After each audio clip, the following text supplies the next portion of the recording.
স্কেলিটনের এটা হচ্ছে আমাদের কি করটিকা। করটিকাটা আমাদের ব্রেইনের নরম মানে আমাদের যে ব্রেন আছে এই ব্রেনটাকে রক্ষা করে। এই করটিকার এই উপরের অংশটা হচ্ছে আমাদের কি, এই করটিকার উপরের অংশটা হচ্ছে ম্যাক্সিলা আর ম্যান্ডিবল, এটা হচ্ছে ম্যান্ডিবল। ঠিক আছে, এরপরে আসি আমরা টোটাল মেরুদণ্ডটাতে চলে আসি। আমাদের আমাদের স্কেলিটনের মেরুদণ্ডের প্রত্যেকটা হাড়কে কি বলা হচ্ছে, কোষরেখা বলা হচ্ছে না।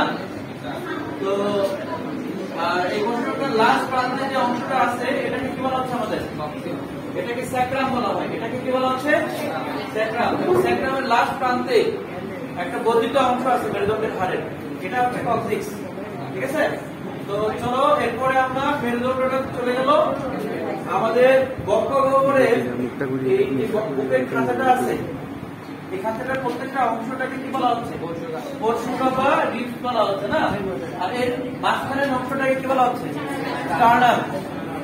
আর এখানে বুকের এই খাঁচার সাথে এখানে একটা হাড় যুক্ত থাকে, এই হাড়টার নাম হচ্ছে আমাদের ক্ল্যাভিকল। এটার নাম কি, আর ক্ল্যাভিকলের পিছনের দিকে একটা হাড় থাকে, এটা হচ্ছে কি স্ক্যাপুলা। এটা হচ্ছে কি স্ক্যাপুলা। ক্ল্যাভিকল এবং স্ক্যাপুলা, এটা বুঝতে পেরেছো। এরপরে চলো আমরা হাতের এই প্রথম অস্থিটার নাম কি, হিউমেরাস। এবং এর হিউমেরাসের পরে দুটো হাড় আছে, একটা হচ্ছে কি রেডিয়াস আর একটা আল্না। এবং রেডিয়াস আল্নার পরে আমাদের হাতের এই প্রথম যে অস্থিগুলো আছে এখানে, হাতের তালুর প্রথম অস্থিগুলা, সেই অস্থিগুলাকে আমরা কি বলতেছি, কার্পাল।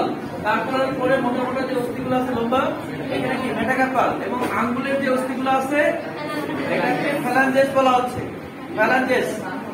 এরপরে আমাদের এই কোমরের উপরের দিকে যে অস্থিগুলো আছে আমাদের, এই কোমরের উপরের দিকে অস্থিগুলাকে পেলভিস বলা হচ্ছে, এবং নিচের দিকে অস্থিগুলাকে কি বলা হচ্ছে, ইলিয়াম। আচ্ছা, আমাদের উপরের দিকে হচ্ছে পেলভিস আর নিচের গুলো হচ্ছে ইলিয়াম। ঠিক আছে, পেলভিস এবং ইলিয়াম। এরপরে আমাদের শুরু হলো কি পায়ের অস্থি। পায়ের আমাদের যে সবচেয়ে বড় অস্থিটা হচ্ছে কি, ফিমার। বড় অস্থিটার নাম কি, ফিমার। এবং এরপরে আমাদের আরো দুটা অস্থি আছে, একটা নাম হচ্ছে টিবিয়া আর একটা হচ্ছে কি ফিবুলা।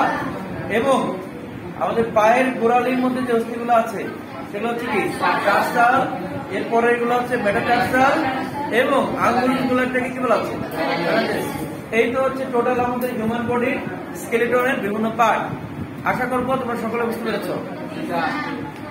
ঠিক আছে, এটা বলা চাই। সাথে হচ্ছে কঙ্কাল তন্ত্রটা আমাদের বডিতে কি কাজ করে, টোটাল ফাংশনটা করবা। এবং এই কঙ্কাল তন্ত্রের অস্থিগুলা দুই ধরনের, মানে এই কঙ্কাল তন্ত্রের কাঠামোগুলা দুই ধরনের জিনিস দ্বারা গঠিত। একটা কি অস্থি, বনস আর কার্টিলেজ। তো বনস আর কার্টিলেজের মধ্যে ডিফারেন্সটা করবা, মানে অস্থি এবং তরুণাস্থির মধ্যে পার্থক্য। ঠিক আছে, ওকে।